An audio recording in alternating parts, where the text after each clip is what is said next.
Friends, welcome back. जैसा मैंने आपसे प्रॉमिस किया था कि मैं आपको बताने वाला हूं इस वीडियो में कि कौन से बर्तन में खाना खाना, कौन से बर्तन में खाना पकाना आपकी सेहत के लिए बहुत ज्यादा हानिकारक हो सकता है और वो कौन सी धातु है और इसका इस्तेमाल कब से शुरू हुआ, क्यों शुरू हुआ और इसके सॉल्यूशन की भी बात करूंगा कि किस तरह आप इसके साइड इफेक्ट्स जो होते हैं उनसे बच सकते हैं।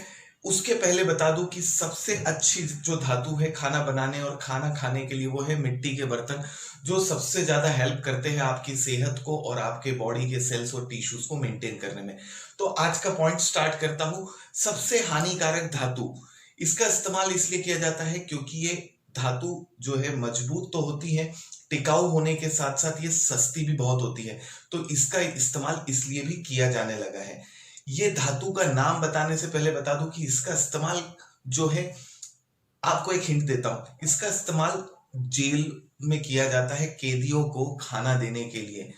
तो अब आप सोच रहे होंगे कौन सी धातु, अगर आपने गैस कर लिया तो एकदम सही, एल्यूमिनियम। एल्यूमिनियम की धातु में खाना दिया जाता है और खाना पकाया जाता है जेलों में कैदियों के लिए।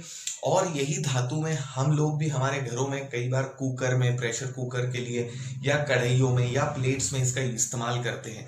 पर यह धातु का इस्तेमाल करना कितना खतरनाक है, मैं आपको इसकी जानकारी आज देने वाला हूं। सबसे पहली चीज, ये धातु का ज्यादा इस्तेमाल करने से आपके खाने में ये धातु मिक्स होने लगती है और जिस वजह से आपको अल्जाइमर, मेमोरी लॉस होने लगता है।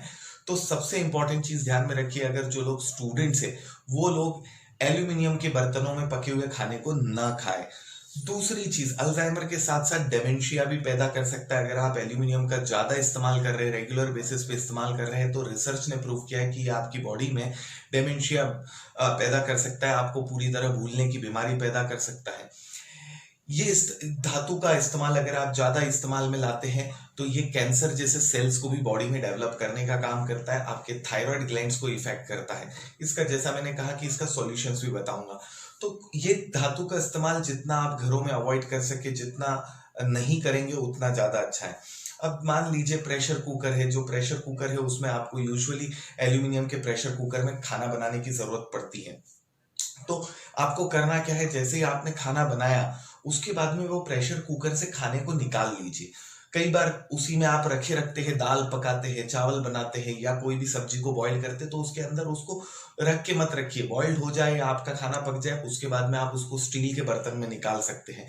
स्टील का बर्तन is one of the safe बर्तन, या कांच के बर्तन बाउल्स में निकाल सकते हैं।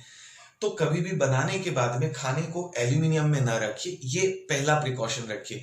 दूसरी चीज, अगर आप कढ़ाई का इस्तेमाल करते हैं तो एल्यूमिनियम कढ़ाई की जगह जो आयरन की कढ़ाई है, लोहे की कढ़ाई है, उसका इस्तेमाल कीजिए, वो आपकी सेहत के लिए बहुत अच्छा होता है। अब आता हूँ वापस से, मैं जो आपको स्टोरी बताया जेल की कैदियों की, वो ये इस्तेमाल शुरू हुआ था 100 से 125 साल पहले, लगभग 1900 सदी, जो 1900 सन था उसमें स्टार्ट किया था। ये कैदियों के लिए अंग्रेजों ने इस्तेमाल किया था, ताकि वो चाहते थे कि कैदियों की जो क्रिएटिविटी है या उनकी जो मेमोरी और सोचने समझने की शक्ति है वो खत्म करना चाहते थे अंग्रेज लोग, ताकि वो लोग देश के क्रांतिकारी लोग थे वो देश को आजाद न करा सके या उसमें उनको विघ्न आए, प्रॉब्लम्स आए। इसलिए अंग्रेजों ने ये धातु का इस्तेमाल जेल के कैदियों के लिए किया। तो ये चीज बताती है कि आपको अपना ध्यान रखना है और एल्यूमिनियम की जो धातु है उसका जितना कम इस्तेमाल करेंगे उतना ज्यादा अच्छा है। ये मैं आपके भले के लिए बोल रहा हूँ। कुछ चीजों में मैं खुद भी इस्तेमाल करता हूँ एल्यूमिनियम की चीजें, पर एक लिमिट में अगर आप करते हैं तो दैट इज कंप्लीटली सेफ। जैसे आप बाहर चाय पीते हैं तो कई बार आपने देखा होगा कि चाय के बर्तन जो एल्यूमिनियम के होते हैं, तो वो एल्यूमिनियम के बर्तनों की चाय भी आप अवॉइड कीजिए, क्योंकि उसमें कंटिन्यूअसली एल्यूमिनियम जो है वो मिक्स हो रहा होता है और जिस वजह से ये आपकी बॉडी पे नेगेटिवली असर करता है। धीरे धीरे जो है ये आपकी बॉडी को परमानेंटली और लंबे समय के लिए डैमेज कर सकता है। इसको स्लो पॉइजन भी कहा जाता है। तो कोशिश कीजिए जितना हो सके एल्यूमिनियम के बर्तनों में खाना बनाना और खाना खाना और खाना रखना, तीनों चीजें अवॉइड कीजिए। उम्मीद करता हूं दोस्तों नॉलेज अच्छा लगा हो और आपको दीपावली की बहुत बहुत शुभकामनाएं। अपना ध्यान रखिए, अपने चाहने वालों का ध्यान रखिए, अपनी सेहत का ध्यान रखिए। जय हिंद, जय भारत।